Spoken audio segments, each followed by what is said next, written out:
to talk a little bit about how organizations can connect with communities. And one of the things that I do is work with nonprofits and mission driven organizations to communicate and connect with their audiences. So, this is going to be a lot of storytelling development, but some other things as well. And I want to focus on the food movement and regenerative and sustainable agriculture today. I've been doing a little bit of photographic work and some story development work in this area.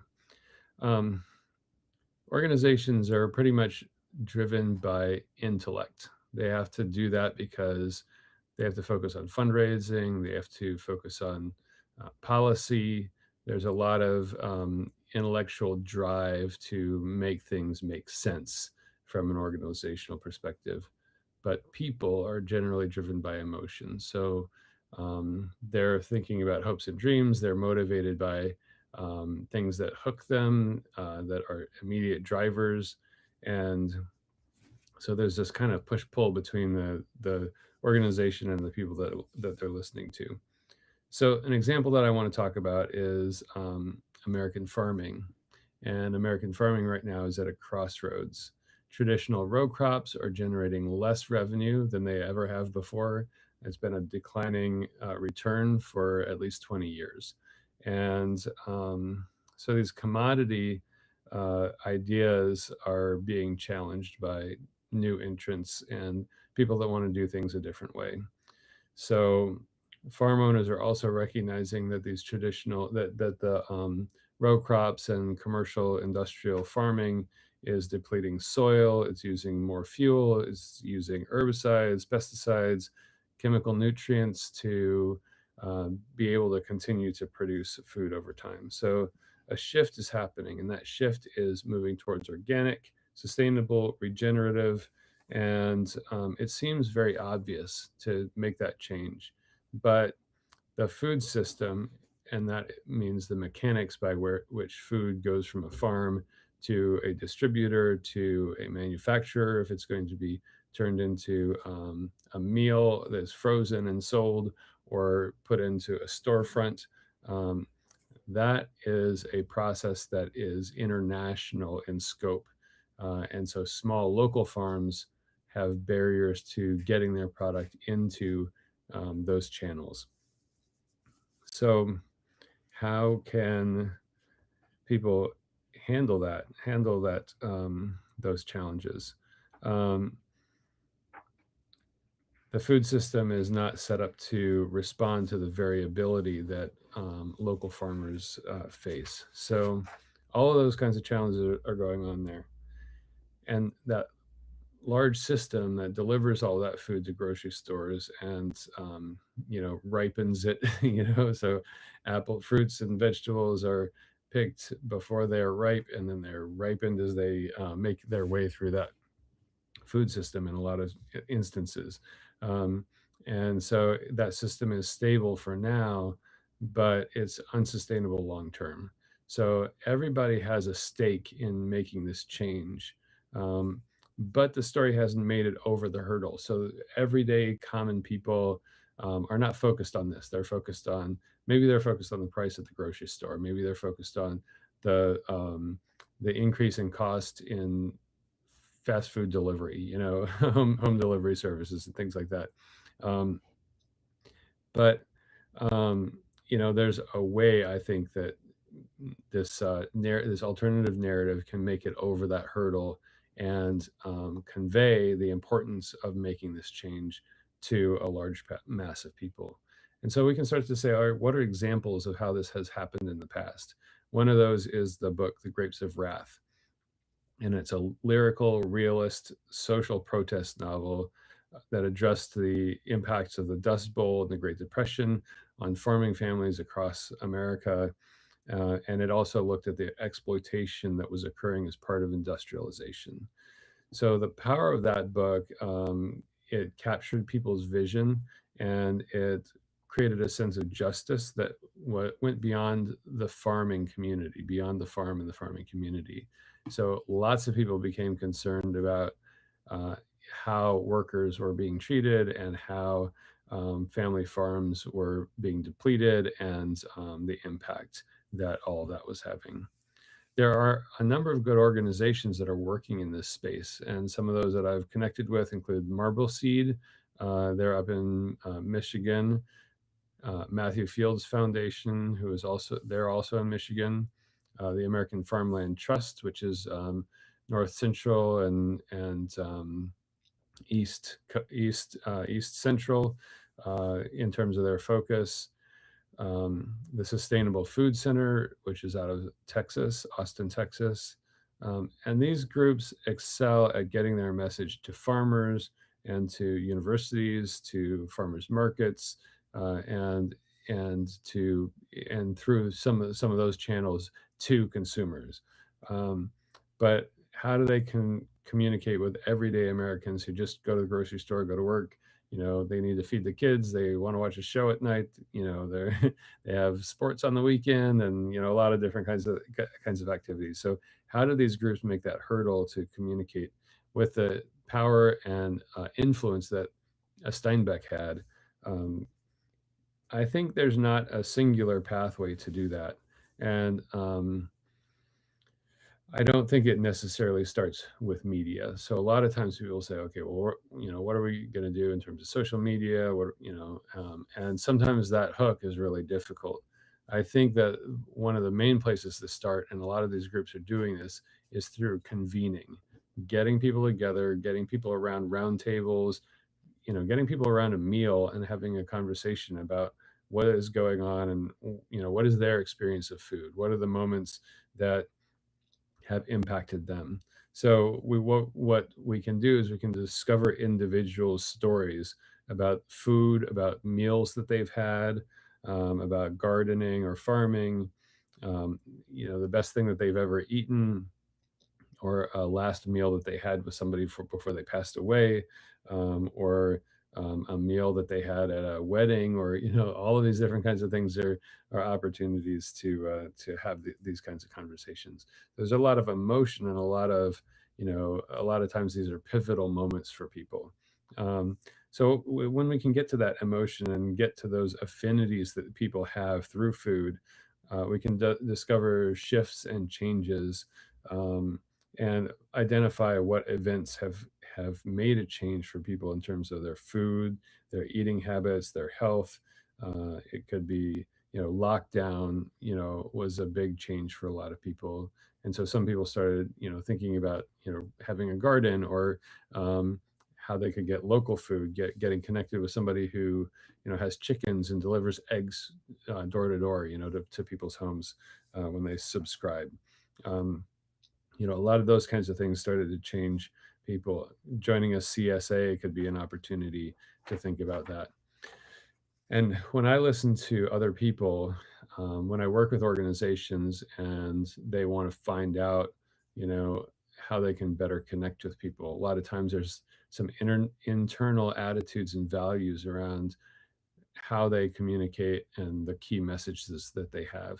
And sometimes it's helpful to bring an intermediary in from the outside, somebody who doesn't have their experience and also doesn't have necessarily the same experience as the people that they want to talk to come in, hear those individuals, have those conversations, and gather some information. So when I do that kind of work, what I'm listening for is, what stands out, what is memorable to them, and then also what's memorable to me from the stories that I'm hearing. And I want to understand their timeline. If they talk about a particular meal, well, when did they hear about it? Or when they're talking about an organization, when did they learn about the organization? What was the context of that? Where were they? What did they hear? What stuck with them? A lot of times in marketing, we say that it takes 3 times before people will remember that they saw something one time. So that's why organizations use billboards along a highway, because people drive that highway multiple times, and they compile 10 or 20 trips into a few instances that they saw something. They might see a billboard and you know remember it, or think there's a funny joke on the billboard, or things like that. But they're compiling many trips into fewer instances that relate to that memory.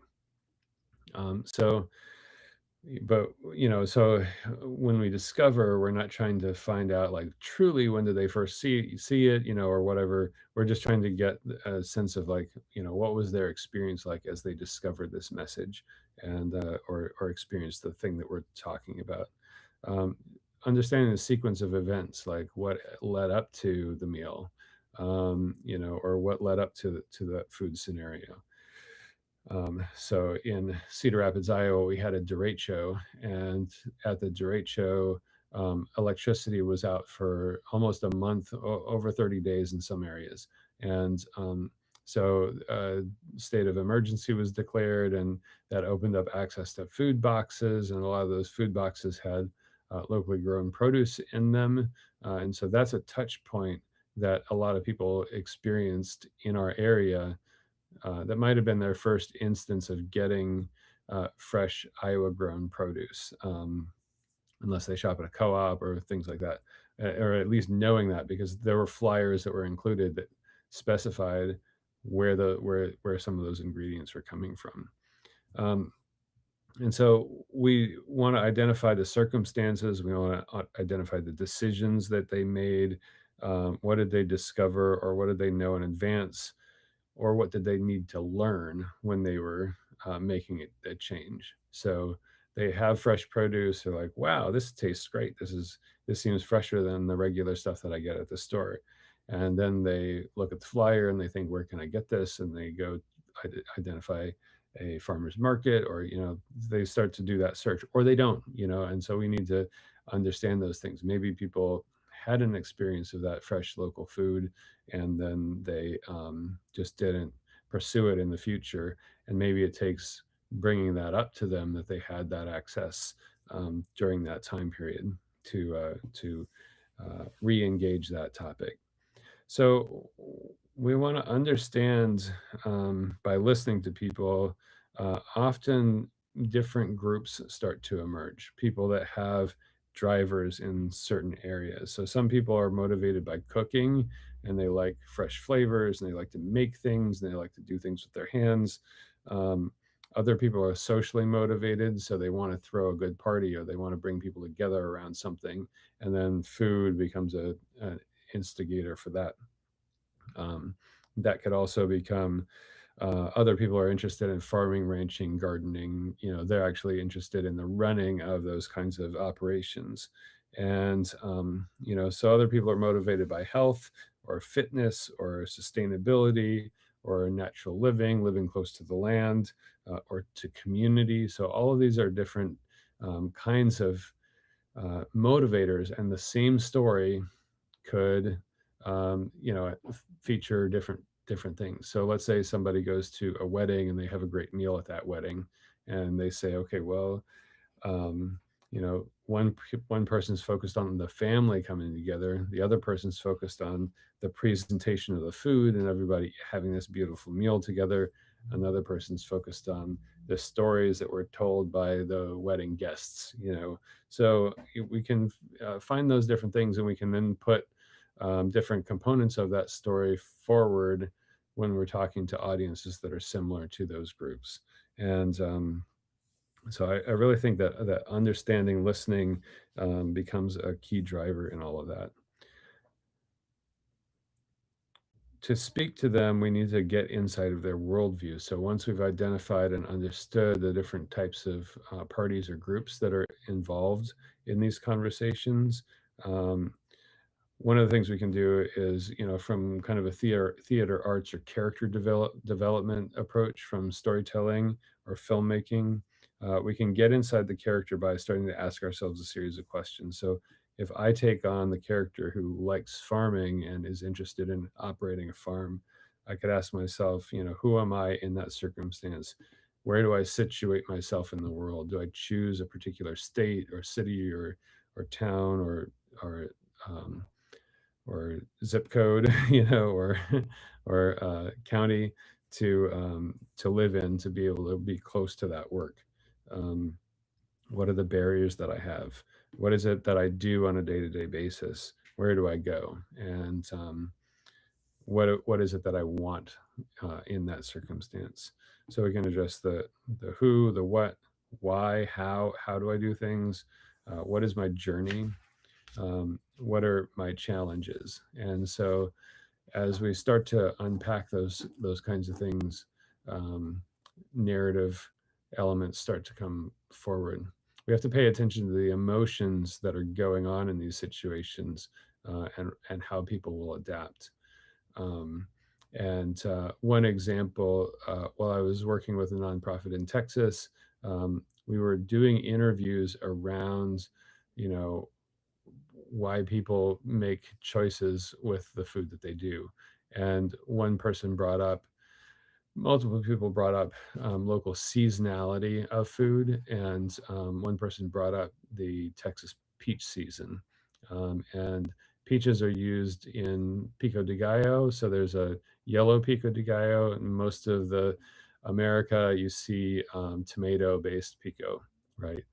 In Texas, there is pico de gallo that starts with peaches as a primary ingredient, and so it's sweeter, has a different kind of pop and flavor to it. It has cilantro, onions, a lot of the other ingredients that tomato pico de gallo has in it. Um, and so, like, this story started to emerge of, starting to say, okay, well, what would a peach farmer's story look like? They're facing environmental change, they're facing changes in the weather. Um, and there's a peak season, there's a peak point at which these ripen. So we could start with that farmer, we could follow that farmer, then we could branch out to other farmers that are producing the ingredients that are making that are going into that pico de gallo. And we follow all of those different individuals, the way that they're farming, the stories that are going on in that production, and then we end with a festival, a peach festival, and a component of that is the pico de gallo being served at the peach festival. It brings in culture, it brings in locality, it brings in the farmers themselves, and the people celebrating, and the community. So that would be an example of taking a small idea and turning it into a narrative that has emotional hooks and relevance within the local community. So those are kinds of, that's just a little, um, comment that can become something more, that can become something that resonates and that goes beyond just what that would look like. So that story is just, sitting out there as a concept. Nobody's actualized it or sought out the farmers that could tell that story, but it's an example of listening and understanding, and then starting to say, okay, well, what would those emotional hooks look like, and what would it be like to tell the story of the challenge of a group of local farmers that are delivering to their community.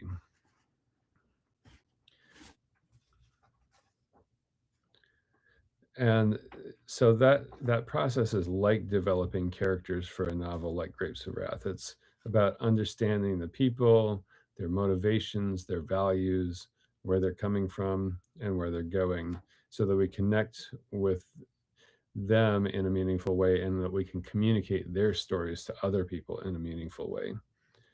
What do they hope for? What does the audience hope for?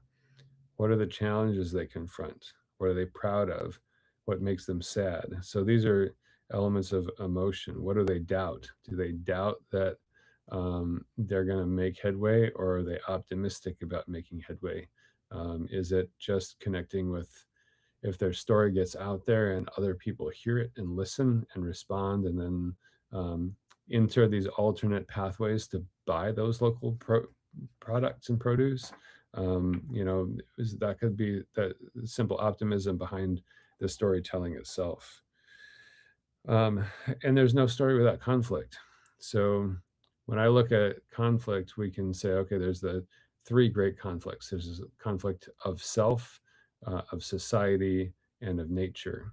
And so it can be a conflict between those things, or those things themselves. So I myself can have a conflict I can struggle with something that's within me.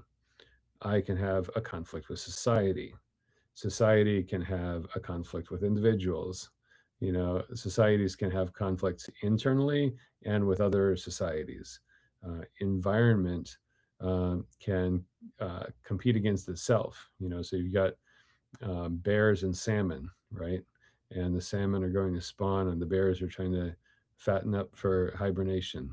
So we have these cyclical kinds of stories that we can tell, and we have in a farming context and nature. Let's say we've got farm, we've got society, and society has some of those drivers that are about the food system and how food travels through that system that are challenges. So we've got individuals farming, they're trying to get food to society.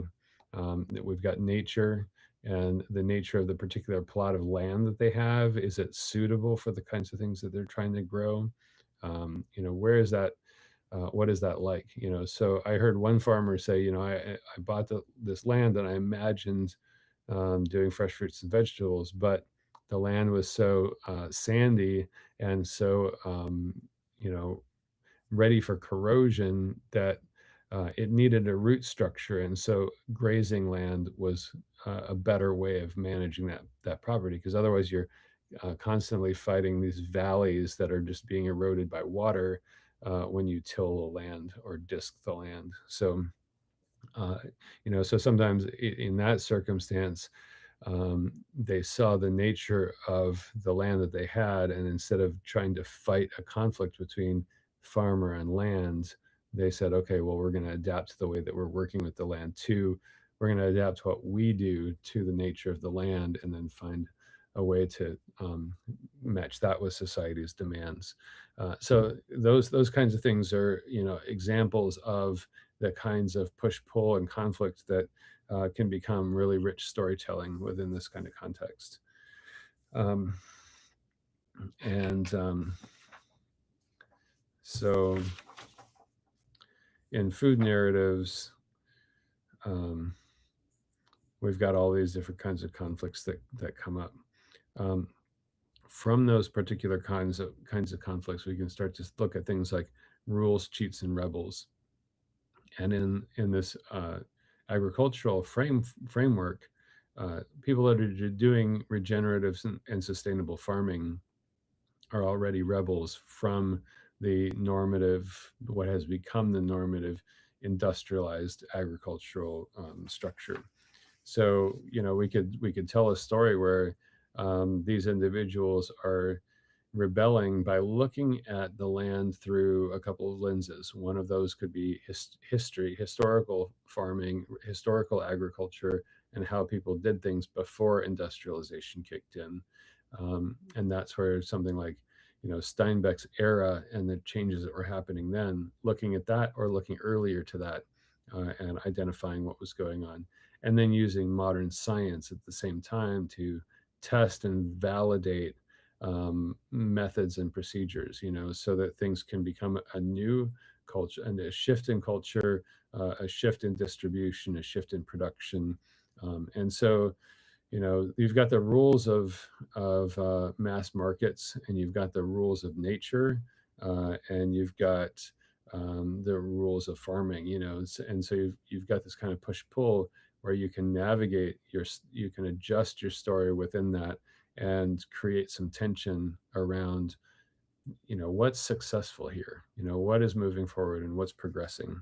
Um, and so I think in sustainable and regenerative agriculture, we have to take the narratives and turn them on their head a little bit, because a lot of people are looking at um, the business environment. Everybody wants to know how to beat the odds, how to overcome the boundaries, and create um, continuous wealth and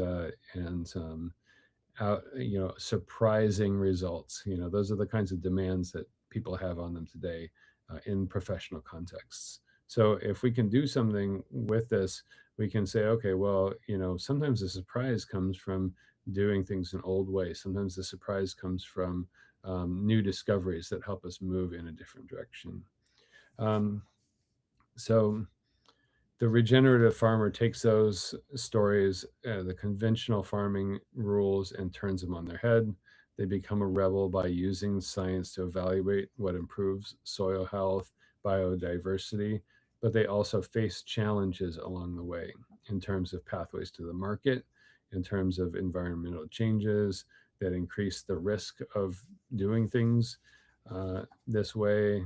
They address differences in labor costs because when you're doing row crops, a lot of your time is in a tractor, you know, um, tilling the land or harvesting or things like that.